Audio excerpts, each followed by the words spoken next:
Watch and learn. So tonight I want to discuss Goldfinger's second album, and that is Hang-Ups. And if I'm not mistaken, yes, this came out in 1997, once again on Mojo Records. And this is the record that dropped the song Superman on the world. My introduction to that track was through Tony Hawk's Pro Skater, and that video, that game, hit like a fucking hydrogen bomb. And of course, my favorite song from the soundtrack was Superman by Goldfinger, which as of 2023 has entered into fucking the same territory as Here in Your Bedroom or Answers.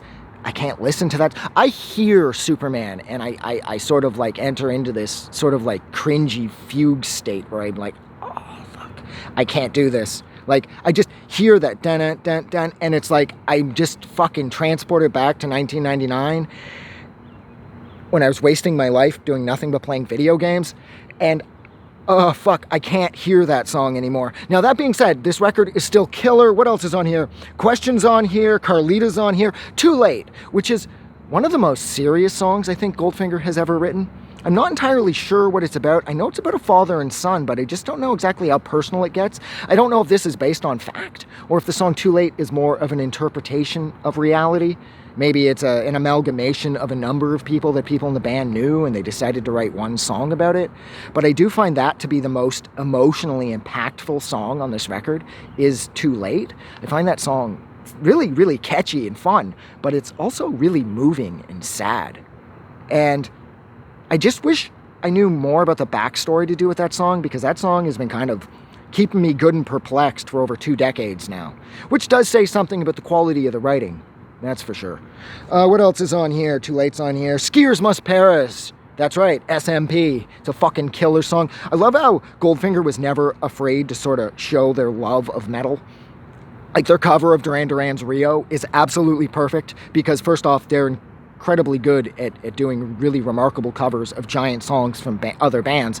But I also love how it jumps into this sort of like 1980s-ish Ronnie James Dio type metal at the end because they start to name drop. His name is Dio, you know, when it turns the song Rio into a song by Ronnie James Dio. And I just love how Goldfinger's not afraid to sort of, like I said, kind of toss in more metal elements, because they even did this on their very first record back in 96. There's bits of metal kind of tossed in and sort of sprinkled throughout. And the same thing goes here with Skiers Must Perish. That is an incredibly heavy song.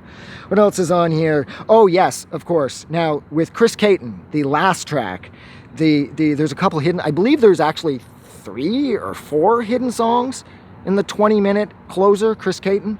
But my 2 favorites are the one that kicks in first, I believe at the 4-minute mark or so, and that's It Isn't Just Me. And then the last one, which is like barely 20 seconds long, and that is Chicken McNuggets. And the lyrics to that could not be truer. Chicken McNuggets are bad for you, bad for you. Don't eat McDonald's, basically. That's what that song is about. It's talking about how toxic McDonald's is. And I couldn't agree more with that, because as of this point, I haven't eaten McDonald's or physically stepped foot in a McDonald's in over a decade. And that isn't because I'm trying to appear to be nutritionally superior. No, fast food's cool and everything, but McDonald's is garbage. So McDonald's is fucking trash. And the Chicken McNuggets now, they don't even look like fucking food anymore. It's this grizzled little shitty looking fucking things. You know they got the fucking meat from the face of the chicken or some shit. You shouldn't be eating McDonald's. It's garbage. But this record's really cool. I don't love the artwork. Something about the red with the phone going across it gets on my nerves. I've never loved the artwork for this record. And I will say, with Goldfinger's records, the law of diminishing returns tends to kick in. I found the first one was great. This one's really good. But then by the time that like Stomping Ground would roll around, I just wasn't able to relate to them the same way that I once was able to, especially with their first album, and considering how impactful Here in Your Bedroom / Answers were for all of us sort of like ska punk kids who are all like, oh my god, these are like the best things ever, all we want to listen to is ska. Like at that point, it seems like all I was listening to was like the Assorted Jelly Beans and Goldfinger and Rancid. So it's kind of like, I was like so into like this third wave of American ska, and by the time Stomping Ground had rolled around, Goldfinger had abandoned their ska thing altogether. And I always thought that was kind of a huge misstep, because whereas Superman and like Carlita are on here, again, I don't really feel like this record is quite as ska focused as it could have been.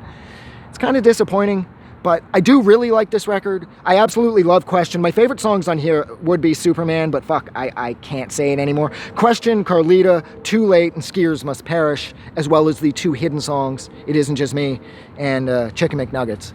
But yeah, look, I'm gonna go. It's getting cold. So thank you so much for hanging out with me for a little over 5.5 minutes while I discussed Goldfinger's follow-up album, and that is 1997's Hang-Ups. Like always, if you like this review, don't forget to do something nice for somebody. But please, most importantly, do not forget that the world is a better place because you are in it.